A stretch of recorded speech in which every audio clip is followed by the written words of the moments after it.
Abashushisi bathumulemo Ujub Jub maruhanye kanye nabekwe nayo icala uThemba Tshabalala kwakumele ngabe bayazi ukuthi umjaho wabo wezimoto bedle izidakamizwa ungashiya abantu abangenacala beshonile. Batshela inkantolo kaMantshi eProtea ukuthi laba bobabili babekwe icala lokubulala ngaphansi kwedollars eventualis.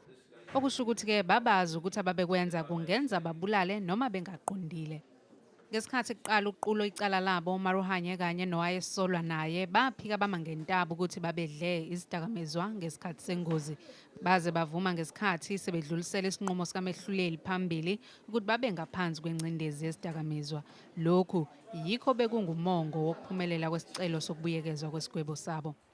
Omahlulela abathathu benkantolo enkulu bathola ukuthi ukuba ngaphansi kwencindezi yesidakamizwa kaMaruhanye kanye noTshabalala kwenza bakholelwe ukuthi ngeke babeke impilo yabanye abashayeli engcupheni. There can be no suggestion that the appellants had the foresight that their escapade could result in death and serious injury to pedestrians and reconcile themselves with that eventuality. Their mental makeup must therefore have been the opposite of causing death or injury.